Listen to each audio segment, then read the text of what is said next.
बड़ी खबर यहां पर आ रही है। आजमगढ़ से सड़क हादसे में 4 की मौत हुई है।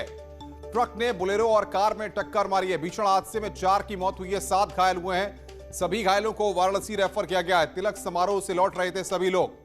गाजीपुर के रहने वाले हैं सभी घायल। अभिषेक उपाध्याय बातचीत करने के लिए हमारे साथ जुड़ रहे हैं। अभिषेक, कब यह हादसा हुआ और क्या वजह निकलकर सामने आ रही है? जी अनुपम, बिल्कुल आपको बता दें, जहानागंज थाना क्षेत्र के सुहवल में कल देर रात मऊ के मोहम्मदाबाद से तिलक समारोह से 3 वाहने जिसमें बोलेरो, जालो, एक कार वापस लौट रहे थे कि तभी अचानक सामने से एक अनियंत्रित ट्रक आती है और जोरदार टक्कर मारती है, जिसमें बोलेरो के परछक्के उड़ जाते हैं। उसमें सवार 4 लोगों की मौके पर ही मौत हो जाती है, जबकि 7 लोग गंभीर रूप से घायल हुए हैं।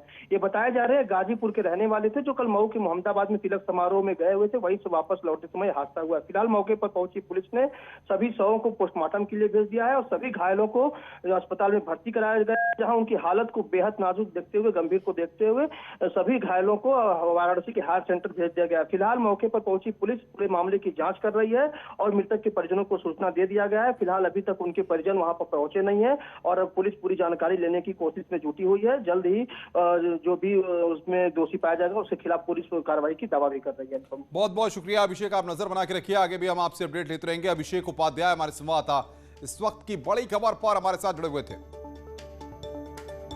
तो आजमगढ़ में बड़ा हादसा हुआ है। सड़क हादसे में 4 की मौत हुई है, 7 लोग घायल हुए हैं। घायलों को वाराणसी रेफर किया गया है।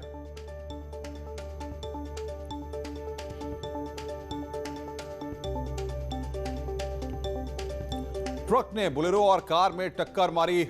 हादसा हुआ जिसमें 4 की मौत हो गई है, 7 लोग इस हादसे में घायल हुए हैं।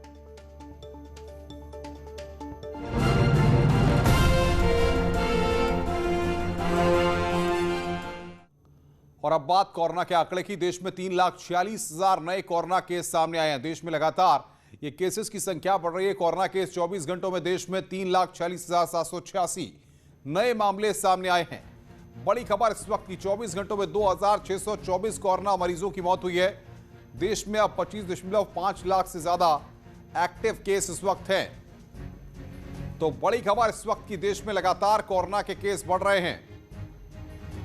यह आंकड़ा इस वक्त जो सामने आया है वो हम आपको बता रहे हैं, 3,46,786 यह आंकड़ा इस वक्त सामने आया है। खबर मुरादाबाद से है। स्वास्थ्य विभाग के जिस स्टोर में रेमडेसिविर इंजेक्शन रखे हुए हैं, वहां के कर्मचारी का कहना है कि पर्याप्त मात्रा में रेमडेसिविर इंजेक्शन उपलब्ध है, बस सीएमओ साहब की इजाजत के बाद मिलेंगे। बूटी माने जाने वाले इंजेक्शन की मांग तेजी से बढ़ गई है। मुरादाबाद के जिला अस्पताल में जो रेमडेसिविर इंजेक्शन है वो पर्याप्त मात्रा में है। सरकार ने नियम बनाया है कि अगर किसी प्राइवेट अस्पताल में कोरोना पॉजिटिव मरीज को उस इंजेक्शन की ज़रूरत होगी तो वो अस्पताल इंजेक्शन न मिलने पर मुख्य चिकित्सा अधिकारी कार्यालय को एक लेटर देगा और उस लेटर के बाद स्वास्थ्य विभाग उसको वो इंजेक्शन उपलब्ध कराएगा। मैं मुरादाबाद के इस वक्त मेडिसिन विभाग में हूँ सरकारी, और यहाँ दीपक जी हैं फार्मेसिस्ट से बात करूँगा। दीपक जी, क्या व्यवस्था है और कैसे दिया जा रहा है? जब भी कोई भी प्राइवेट अस्पताल को इस इंजेक्शन की, वहाँ पर जो भी मरीज एडमिट है उनको ज़रूरत होती है, तो वो सारे मरीजों के नाम सहित उनके लिए एक लेटर बना के सीएमओ साहब के पास भेजते हैं। सीएमओ साहब का अनुमोदन होने के बाद यहाँ से इंजेक्शन हम हॉस्पिटल को जारी कर देते हैं। तो अभी हमारे पास मुरादाबाद में इंजेक्शन है? जी, जो इंजेक्शन नहीं, कोई समस्या नहीं है। पर्याप्त मात्रा में इंजेक्शन उपलब्ध है। पैनिक होने की कोई ज़रूरत नहीं है। जो भी डिमांड हमें प्राइवेट हॉस्पिटल से आ रही है, जैसे हमने पहले बताया है, वो हम सीएमओ साहब के अनुमोदन से उन हॉस्पिटल्स को जारी कर देते हैं। तो आपने देखा मुरादाबाद के फार्मेसिस्ट हैं, सरकारी मेडिकल स्टोर जो सरकारी है, उनका कहना है कि पैनिक ना हो, घबराएं नहीं। अगर इस इंजेक्शन की डॉक्टर ज़रूरत समझते हैं तभी वो लिखते हैं। बोकारो से चली ऑक्सीजन स्पेशल ट्रेन लखनऊ पहुंच गई है। एक टैंकर में 20,000 लीटर लिक्विड ऑक्सीजन है। इससे लखनऊ के कोरोना मरीजों को बड़ी राहत होगी।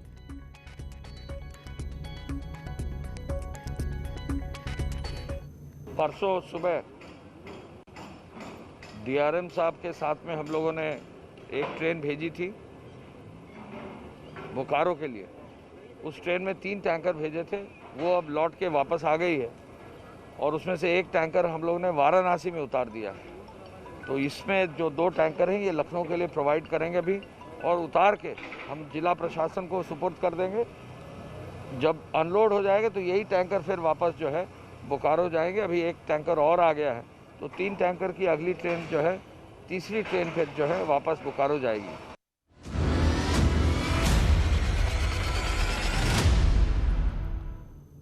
मौजूदा हालात को देखते हुए मुख्यमंत्री ऑफिस में कोविड कंट्रोल रूम बना दिया गया है। पंचम तल पर मौजूद कमांड सेंटर में कोविड कंट्रोल रूम बनाया गया है।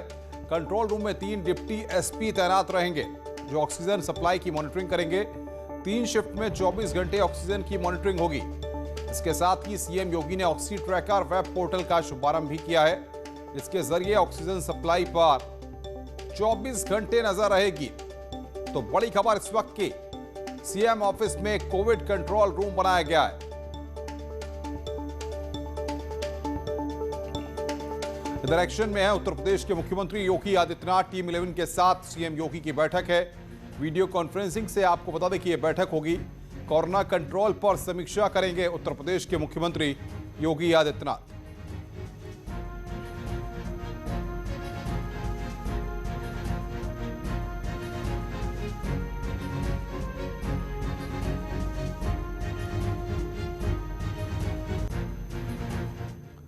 प्रयागराज के सबसे बड़े कोविड अस्पताल एसआरएन अस्पताल की बड़ी लापरवाही सामने आई है, जहां कोरोना पीड़ित अपने पिता से मिलने पहुंचे एक शख्स को उनका डेथ सर्टिफिकेट पकड़ा दिया गया, वो भी 4 दिन पहले का। हैरान करने वाली बात यह है कि मरीज की 4 दिन पहले मौत हो चुकी थी, लेकिन मरने के बाद भी 4 दिन तक उनके परिजन अस्पताल में खाना, जूस और फल पहुंचाते रहे। इस मामले में अब अस्पताल प्रशासन चुप्पी साधे हुए है और कुछ भी बोलने से बच रहा है। परिजनों के मुताबिक 13 अप्रैल को मरीज को बेड नंबर 37 पर भर्ती किया गया था। 16 अप्रैल को उनको दूसरी जगह शिफ्ट कर दिया गया। जब 21 अप्रैल को अगली बार परिजन मिलने के लिए पहुंचे तो उन्हें अस्पताल ने डेथ सर्टिफिकेट पकड़ा दिया। परिजनों को कहा गया है कि 17 अप्रैल को उनकी मौत हो गई थी। फोन नंबर नहीं होने के चलते अस्पताल प्रशासन ने लावारिस समझकर लाश का अंतिम संस्कार कर दिया। दरअसल बच्चीलाल के पिता मोतीलाल की मौत के बाद उनके बेड पर जिस दूसरे शख्स को एडमिट किया गया था उसका नाम भी मोतीलाल ही था। एक ही नाम होने की वजह से वार्ड बॉय और नीचे के कर्मचारियों को इस बात की जानकारी नहीं हो सकी थी। पिताजी को 13 तारीख को कोविड वार्ड में भर्ती किया था। 13, 14, 15 में लगातार जाता रहा। 16 तारीख को हमारे पिताजी नहीं दिखाई पड़े। तब मैंने उनसे पूछा, उन्होंने कहा सेकंड फ्लोर पर शिफ्ट कर दिया गया है। सेकंड 2-3 लॉकडाउन था इसलिए मैं नहीं जाता। फिर 19, 20, 21 को मैं कपड़ा, जूस सब पहुंचाता रहा। 21 तारीख को जब उनसे बहुत पूछताछ किया तब उन्होंने बताने से इनकार कर दिया। तब जो है मुझे पता चला कि मेरे पिताजी की डेथ हो गई है। मुझे डेथ सर्टिफिकेट पकड़ा दिया कि आपके पिताजी 17 तारीख को डेथ हो गई है और उनका जो है पता, वो अंतिम संस्कार कर दिया गया। मुझे मेरे पिताजी की लाश तक नहीं मिली है, जिसके कारण मैं आज तक भटक रहा हूँ। पीलीभीत में पुलिस ने नाइट कर्फ्यू के दौरान चेकिंग अभियान चलाया। कर्फ्यू के दौरान बेवजह घूमने वालों और मास्क न पहनने वालों का चालान काटा गया। पंचायत चुनाव को लेकर गाड़ियों की चेकिंग भी की गई। पुलिस ने लोगों को मास्क और कोरोना गाइडलाइंस के प्रति जागरूक भी किया। फिरोजाबाद में शराब ठेके वाले नाइट कर्फ्यू का उल्लंघन कर रहे हैं। नाइट कर्फ्यू के दौरान जनपद में कई ठेकों पर धड़ल्ले से शराब बेची जा रही है। थाना दक्षिण, थाना उत्तर के साथ साथ थाना टुंडला इलाके में नाइट कर्फ्यू लगने के बाद रात 10 बजे से 11 बजे तक अंग्रेजी और देशी शराब के ठेके खोले दिखाई दिए। कोरोना नियमों और सरकार के आदेश को दरकिनार कर ये शराब कारोबारी रात के समय महंगे दामों पर शराब बेच रहे हैं। हालांकि कैमरा देखते ही शराब ठेकों का शटर बंद कर दिया गया और कर्मचारी वहां से फरार हो गए। बड़ी खबर की बात करेंगे मिशन ऑक्सीजन पर। वायुसेना जर्मनी से 23 ऑक्सीजन उत्पादन संयंत्र आएगा भारत। जल्द ही एयरलिफ्ट किया जाएगा। वायुसेना के परिवहन विभाग करेंगे एयरलिफ्ट। ऑक्सीजन उत्पादन संयंत्र की क्षमता होगी प्रति घंटे 2400 लीटर। सेना के अस्पतालों में ऑक्सीजन की कमी को भी पूरा किया जाएगा। जर्मनी से 23 मोबाइल ऑक्सीजन जनरेशन प्लांट के आयात का फैसला लिया गया है। खबरें और भी हैं, फिलहाल ब्रेक के लिए। ब्रेक के बाद जल्द हाजिर होते हैं।